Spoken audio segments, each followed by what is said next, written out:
সিলেট থেকে সরাসরি যুক্ত হচ্ছেন সহকর্মী তাহিদুর রহমান শাহ। তাহিদ, কর্মবিরতি নিয়ে বিস্তারিত জানাবেন। সঞ্জিদা, সিলেটে কিন্তু প্রাথমিক এবং গণশিক্ষা মন্ত্রণালয়ের হুঁশিয়ারির পরও কিন্তু শাটডাউন যে কর্মসূচি অর্থাৎ তালা ঝোলানো কর্মসূচি সেটি কিন্তু অব্যাহত থাকবে বলে জানিয়েছেন সিলেটের সহকারী শিক্ষকরা। প্রাথমিক বিদ্যালয়ের সহকারী শিক্ষকরা চাচ্ছেন নতুন সিদ্ধান্ত অনুযায়ী তারা আপাতত 11তম গ্রেড এবং 3 দফা দাবির বাস্তবায়ন করে প্রজ্ঞাপন জারি। নতুন এবং ফিরে আসা গ্রাহকদের জন্য নগদে চলছে ক্যাশব্যাক সহ প্রতিদিন হাজারো উপহার জেতার সুযোগ। হবে আশা আর ফেরা সারপ্রাইজ সেরা। তা না হওয়া পর্যন্ত তারা তাদের আন্দোলন চালিয়ে যাবেন। আমি এখন রয়েছি সিলেটের আম্বরখানা দর্শন দেউড়ি সরকারি প্রাথমিক বিদ্যালয়ে। এই বিদ্যালয়ের চিত্রটি হচ্ছে যে এখানকার যিনি প্রধান শিক্ষক রয়েছেন তার সাথে আমরা কথা বলেছিলাম। তিনি বলেছেন যে তারা এখানে বার্ষিক পরীক্ষা যেটি চলমান রয়েছে সেটি তারা নিচ্ছেন।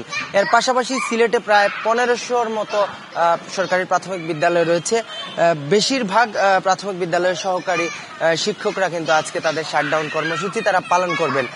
তারা বলছেন যে তারা আসলে প্রাথমিক যে শিক্ষা সেই শিক্ষাটাই কিন্তু জাতি গঠনের মূল ভিত্তি, এবং সেই জায়গায় তারা যারা কাজ করেন প্রাথমিক শিক্ষক হিসাবে তারা বলছেন যে শিক্ষার্থীদের যারা স্বপ্ন দেখান উন্নত জীবনের, সেক্ষেত্রে তারা আসলে 13তম যে গ্রেডে রয়েছে সেই গ্রেডে তারা নিজেদেরকে মনে করছেন যে তাদের মর্যাদা ক্ষুণ্ণ হচ্ছে। আপনি নিশ্চয়ই জানেন যে গ্রেডের তারা যেটি চাচ্ছেন যে আপাতত 11তম গ্রেড, সেই গ্রেডে গেলেও তারা খুব বেশি যে আর্থিকভাবে যে সচ্ছল হবেন সেটি তার চেয়েও বেশি তারা চাচ্ছেন যে মর্যাদা। কেননা আপনি জানেন যে হয়তো অনেকেই রয়েছেন যে অনেক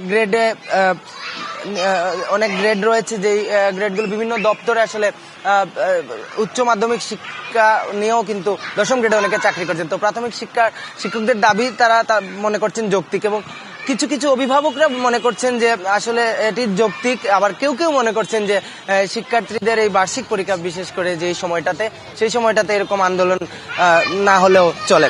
তো মোটামুটি এই ছিল আমার কাছে প্রাথমিক সহকারী শিক্ষকদের আন্দোলনের সবশেষ। সঞ্জিদা। তাহিদ, ধন্যবাদ আপনাকে।